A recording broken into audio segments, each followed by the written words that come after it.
So recently I had an issue with my Bambu Lab X1C where I came across this, a big blob of filament which is commonly referred to as the blob of death. And after removing it, which I showed in a previous video, there was some damage to the hot end. So in this video, I want to show you how you can save a little bit of money on getting a new hot end, because there are actually two variants on the store. There's this one, the complete hot end kit, which is about 57 Australian dollars, or there's the hot end by itself, which is only $25 USD. So what's the difference? Well, basically the complete hot end comes with a fan, temperature sensor, and heating element. But the hot end just by itself doesn't have those components. So in this video, I'm going to show you how you can take those components from an old nozzle that you might have and install it onto the new one, and therefore maybe save yourself a few dollars. So let's get right into it. If we have a look at what's happened here, this is the nozzle that I pulled out. You can see that there is a lot of buildup around the nozzle. You can actually tell it is actually not centered anymore, so it has twisted some way. And so this nozzle is pretty banged up and damaged after that issue. We're not going to be able to salvage the nozzle itself, but I can at least salvage the fan. I'll take that off. The temperature and thermistor, the two wires, the two sensors here, I'm not going to worry about trying to save them because they're either going to be potentially damaged or just stuck in all this gunk and impossible to remove without damaging anyway. So let's first remove the fan and replace it. You can buy the hot ends as either a full hot end kit, or you can just get a replacement, which is what this is. So I'll show you what it is. So in this box, you'll get two screws, which we don't really need because we can reuse the existing ones. But in here, we'll get a small pack, and this contains the thermal grease, which we'll need to use, the hot end or nozzle, a new sock, and a clip. So as you can see from this one, the sock on here is quite damaged. So that's going in the bin. The nozzle is going to go in the bin for this as well, but I can use the fan and I need to put it on here, but I can't get these two other cables that I need. So what I have here is a complete hot end. It's a 0.6 though. So what I can do is take the thermistor and the sensor from that and put onto my 0.4 because I never use this 0.6 anyway. So I could also just take all the fan and stuff as well. But I'll at least show you how to disassemble this. So for this procedure, you're going to need a few tools. You'll need an Allen key. This is the same Allen key that fits in the screws that you remove when you're removing the hot end. It also fits those fan ones. You'll probably need some tissue for when you're dealing with the grease, just to wipe your hands. And if it helps at all, you might need something like a small cutting utensil and potentially some small pliers. It does help to have a really small pair of tweezers for putting in the cables, but it's not entirely necessary. So this is my new one that we're going to fit everything to. This is my old one here. The first thing we're going to do is just undo these two screws that hold the fan in place.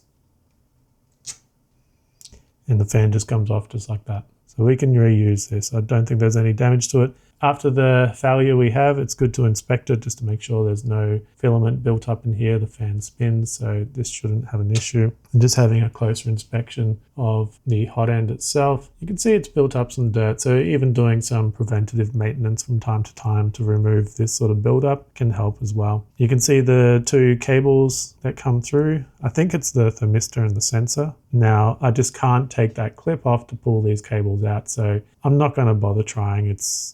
These are cheap enough to just get new ones anyway. A full kit, which is basically like this 0.6, these cost a bit more because it includes the fan, and you can pretty much just put this straight into the machine, plug the cables in, you're good to go. Otherwise, in my case, I was actually planning to replace the nozzle on mine before that issue happened. So I would have been doing this anyway, but I can't get these cables from the old one. So we've got our fan. I might keep that as a spare actually. I'm just going to take all the pieces off this 0.6 and reuse them. So again, we can take this fan off, just removing the two screws that hold it down.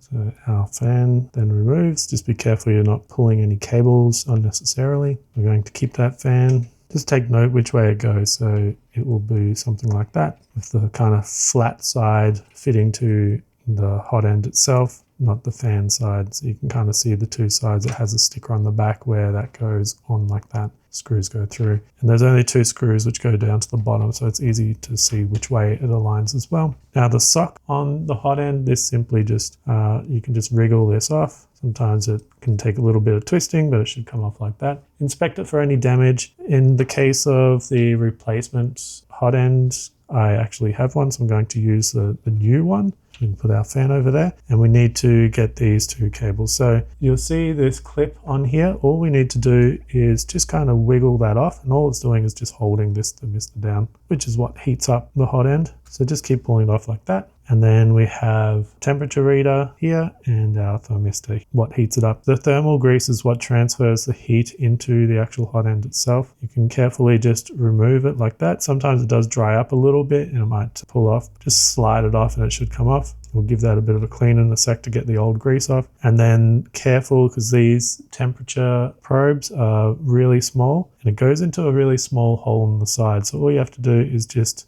carefully just lift it out like that. That's all you need to do. Don't pull it. You can see the tiny little hole there. That's all it goes. And don't separate these wires because it's just going to be harder to put in later on. I'm not going to clean the grease off this one. I'm just going to leave it. And there we go. There's my 0.6. Now I know this is still good to use, so I'm going to keep it for later. The first thing I might do actually is just clean off some of this grease like that.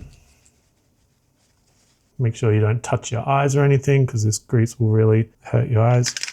I can put that away.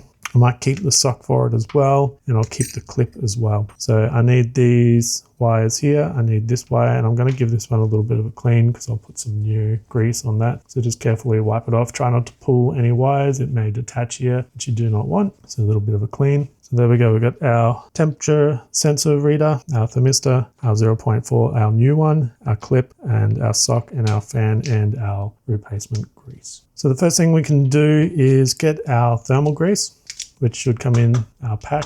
Just give it a little tear, just there will do. And I'm just going to carefully squeeze out a little bit and put it on top like that. Doesn't need too much. It'll spread out when we put it on. And I might just put a little bit, not on the top side, but on the underside so the 2 faces match. Squeeze a little bit out onto that as well. There's not much in these, so you don't need to use the whole packet. And the other place I want to use some, silly me, I've actually done it on the wrong side, so pay attention to that. It's actually on this side, you'll see, because there's 2 grooves where the thermistor sits, where it's got a bit of a higher end on there. So what I can do, I'll just carefully wipe off as much as I can, and I'm just going to place it like that. The other bit I wanted to use was where that hole is. It might be a bit hard to see on camera, but that's where that temperature probe is going. And I'm just going to clean up this back part because I don't want any grease on there.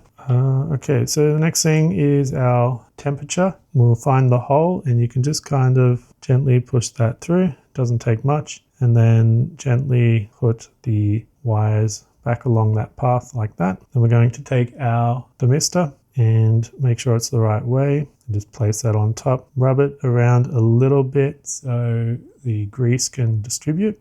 Don't worry about getting the grease on your hand, just don't touch your eyes or anything.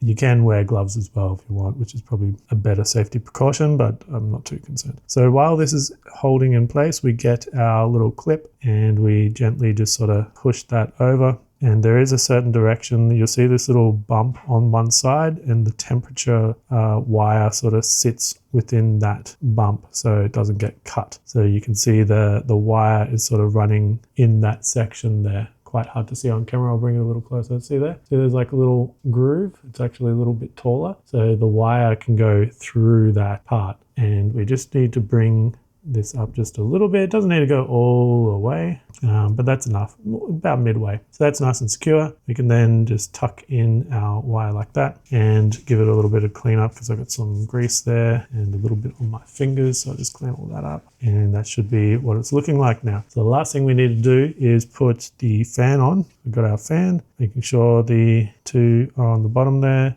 We can take our 1 screw here, 1 screw there, find the holes and just start it off.